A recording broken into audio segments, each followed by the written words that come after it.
Hello दोस्तों, मैं हूं मनीष कुमार। एक बार फिर से नई वीडियो के साथ हमारे YouTube channel skill and education में आप सभी का स्वागत है। हमारी पिछली वीडियो में आप सभी का बहुत अच्छा रिस्पांस रहा और इस वीडियो में मैं आपको ग्रुप कम्युनिकेशन स्किल को बढ़ाने के 7 तरीके बताऊंगा। आज के इस वीडियो में मैं आपको ग्रुप कम्युनिकेशन स्किल का बेसिक कंसेप्ट एग्जाम्पल के साथ इजी वे में समझाऊंगा कि मतलब ग्रुप कम्युनिकेशन स्किल को कैसे बढ़ाया जाए और उसको 7 तरीके से मैं आपको डिफाइन करूंगा। ग्रुप कम्युनिकेशन को डिस्कस करने से पहले हम कम्युनिकेशन को समझ लेते हैं कि कम्युनिकेशन आखिर होता क्या है। What is communication? Communication is sending and receiving information between two or a more person through a particular medium. ये बेसिक कंसेप्ट है कम्युनिकेशन का। दोस्तों, इसका मतलब है कि एक पर्टिकुलर मीडियम के ज़रिए या किसी माध्यम के ज़रिए इंफॉर्मेशन का आना या जाना। जैसे आपने अपने किसी दोस्त को मैसेज सेंड किया, आप इसमें सेंडर है और आपका दोस्त रिसीवर है, और आपने मीडियम कौन सा यूज़ किया?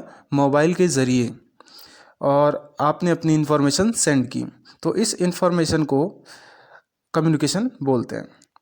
या दो लोग आपस में बात कर रहे होते हैं तो उसमें आवाज़ मीडियम होती है, माध्यम होती है, और ये भी एक प्रकार का कम्युनिकेशन होता है। ग्रुप कम्युनिकेशन को मैं आपको 7 तरीके से समझाऊंगा, जिसके पॉइंट स्क्रीन पर लिखे गए हैं। इनको मैं आपको पॉइंट टू पॉइंट एग्जाम्पल के साथ समझाऊंगा। पहला हो गया अपना बॉडी लैंग्वेज, दूसरा ऑलवेज बी काम and comfort, third choose the correct words, चौथा चेंजिंग कम्युनिकेशन, पांचवा वे ऑफ टॉकिंग, छठा स्पेलिंग एंड लिसनिंग, सातवां बिलीव इन योरसेल्फ। अब इसमें हमारा जो पहला है वो है बॉडी लैंग्वेज। सही कम्युनिकेशन के लिए सबसे पहले अपना बॉडी लैंग्वेज को जज करना शुरू कीजिए, क्योंकि बॉडी लैंग्वेज सही होना चाहिए। क्योंकि कहीं ऐसा तो नहीं कि आप बोल तो कुछ और रहे हैं और आपका बॉडी लैंग्वेज कुछ और कह रहा है। इसलिए ग्रुप कम्युनिकेशन में सबसे पहली बात जो है यह है कि हमें अपने बॉडी लैंग्वेज का खास ध्यान रखना है। सेकंड अपना है ऑलवेज बी काम एंड कंफर्ट, कि हमेशा शांत और कंफर्ट रहें और अपनी बातों में किसी भी प्रकार का कोई तकिया कलाम जोड़ने की कोशिश ना करें। कई बार आपने देखा होगा कि ऐसा करने पर भी सामने वाले पर गलत प्रभाव पड़ता है। तो दोस्तों, हमें ऐसा बिल्कुल भी नहीं करना है। कोई भी अपनी बातों में किसी भी प्रकार का कोई तकिया कलाम जोड़ने की कोशिश नहीं करनी है। थर्ड है हमारा चूज दी करेक्ट वर्ड्स, सही शब्दों का चयन, कि बातचीत के दौरान सही शब्दों का चयन आपके कम्युनिकेशन स्किल को और बेहतर बनाता है। और फिर जैसे ही आप शब्दों के चयन पर ध्यान देने लगेंगे, वैसे ही लोग आपकी बातों को ध्यान से सुनना भी शुरू कर देंगे। इसलिए हमें बात करते समय सही शब्दों का चयन आवश्यक रूप से ध्यान रखना है। चौथा हमारा है चेंज कम्युनिकेशन, बातों को सामने वाले के अनुसार बदलना।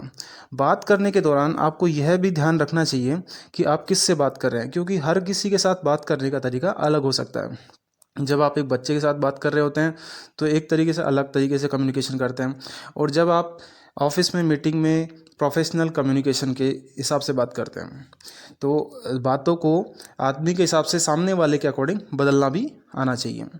पांचवा है हमारा वे ऑफ टॉकिंग, बातचीत का तरीका। बातचीत के दौरान पॉइंट टू पॉइंट हमें बात करनी है। जैसे मैं आपको एक एक टॉपिक के अनुसार बता रहा हूँ। पॉइंट टू पॉइंट बात करना आपके लिए और सामने वाले दोनों के लिए आसान होगा, ना कि हमें ऐसा करना है कि सभी बातों को एक साथ बोलना है। कई बार आपने देखा होगा कि पॉइंट टू पॉइंट बात करने से सामने वाला व्यक्ति हमारी बातों को आसानी से समझ लेता है। छठा हो गया हमारा स्पीकिंग एंड लिसनिंग, बोले और सुने। कई बार आपने देखा होगा कि जब आदमी दूसरे आदमी से बात कर रहा होता है, तब एक आदमी की बात पूरी होने से पहले ही दूसरा आदमी अपनी बात शुरू कर देता है। तो ऐसा बिल्कुल भी नहीं करना है। जब सामने वाला व्यक्ति अपनी बात पूरी कर दे तब हमें अपनी बातें सुननी है और उसके बाद हमें बोलना शुरू करना है। सातवां हमारा हो गया बिलीव इन योरसेल्फ। ये हमारा मोस्ट टॉपिक है। इसमें इसका मतलब है कि खुद की बातों पर विश्वास करना सीखें। कई बार आपने देखा होगा जब दो व्यक्ति बात कर रहे होते हैं तो बातचीत के दौरान सामने वाला व्यक्ति कई बार पूछ लेता है कि क्या वास्तव में ऐसा है। तब जो व्यक्ति उससे बात कर रहा होता है, जो व्यक्ति है, उससे कोई संतुष्ट जवाब नहीं दे पाता है और इससे भी सामने वाले व्यक्ति पर गलत प्रभाव पड़ता है। लेकिन हमें ऐसा बिल्कुल भी नहीं करना है। जब भी हम किसी व्यक्ति से बात करें तो पूरे विश्वास से बात करनी है और पूरे भरोसे के साथ हमें बातों को बोलना है। तो इसी के साथ मैं इस वीडियो को ख़त्म करता हूँ। हमारे चैनल को सब्सक्राइब करें, लाइक करें, शेयर करें। Thank you.